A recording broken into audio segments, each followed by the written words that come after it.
Welcome to Hareem के संग। अस्सलाम वालेकुम, वेलकम टू हरीम के संग। नई वीडियो में खुशामदीद कहती हूँ। वीडियो को स्टार्ट करने से पहले चैनल पर जितने भी नए हैं वो चैनल को लाजमी सब्सक्राइब कर दें और बेल आइकन को लाजमी प्रेस करें ताकि आपको नई वीडियोस के नोटिफिकेशन हासिल हो सकें।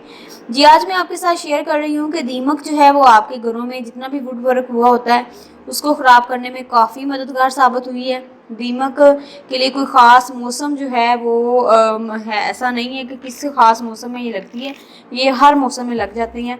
तो दीमक एक ऐसा कीड़ा है जो कॉलोनी की शक्ल में रहता है और इसकी ग़िज़ा लकड़ी होती है। ये कई किस्म की होती है।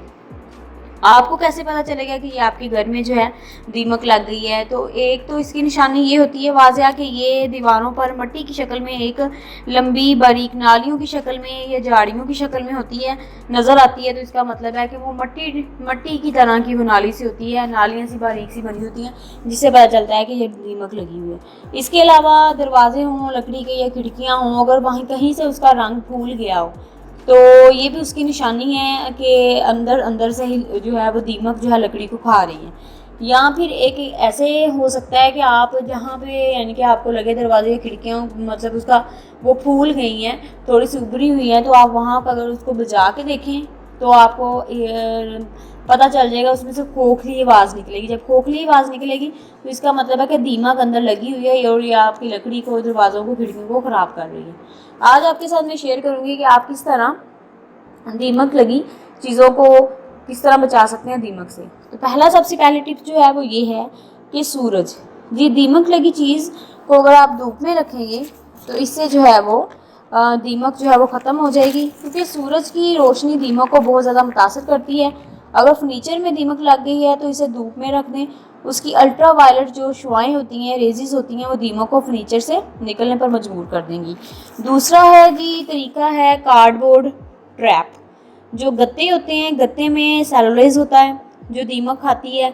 गत्ते के डब्बे को आप इस तरह करें कि गीला करके उन जगहों पर रख दें जहाँ पर दीमक मौजूद हो, तो गीले गत्ते की बू दीमक को अपनी तरफ जो है वो मतवज्जो कर लेगी। तीसरा क्या तरीका है जी? तीसरा तरीका ये है कि नारंगी का तेल। नारंगी का तेल जो है आप ले लें, जिन जगहों पर दीमक मौजूद हो वहाँ नारंगी का तेल कुछ दिनों तक रोज़ाना लगाएं। मुतासरा हिस्सों पर छोटे सुराख कर लें या सिरिंज के ज़रिए खोखली जगह पर तेल डाल सकते हैं। इससे क्या होगा कि दीमक ख़त्म हो जाएगी। इसके बाद जो चौथा तरीका है वो है जी नीम का तेल। नीम का तेल, नीम का दरख्त जो है वो तो अमूमन बहुत आम है, तो आप नीम का तेल हल्के हल्के से असर दिखाएगा, उसका आप तेल निकलवा लें, तेल ले लें। लेकिन ये दीमक को बढ़ने नहीं देता, आहिस्ता आहिस्ता अमल करेगा, बढ़ने नहीं देगा। तो आपने क्या करना है, रुई लें, कॉटन की मदद से उसको तेल लगाकर, तेल कॉटन पर लगाकर रुई पर मुतासरा फर्नीचर या दरवाजे या खिड़कियों पर लगा दें। इससे भी जो है वो दीमक ख़त्म हो जाएगी। उसके बाद पांचवा तरीका क्या है? पांचवा तरीका है साबुन का पानी। साबुन का पानी जो आप लोग यूज़ किचन में करते हैं, बर्तन धोते हैं, कोई लिक्विड है या कोई आप यूज़ करते हैं, बार जार यूज़ करते हैं, तो आप क्या करें कि 2 खाने की चम्मच बर्तन धोने वाला लिक्विड सोप लें, उसको 2 कप पानी में मिला लें।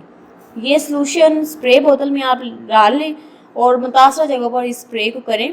चंद दिन अमल करेंगे तो क्या होगा कि दीमक जो है वो ख़त्म हो जाएगी। तरीका है सफ़ेद सिरका, जो कि आप लोगों के घरों में मौजूद होता है। आपने क्या करना है कि आधा कप सिरका लेना है और इसमें 2 लीमू का रस ले लें। 2 लीमू लें, उसका रस निकाल लें और आधा कप सिरका और लीमू के रस को मिला लें।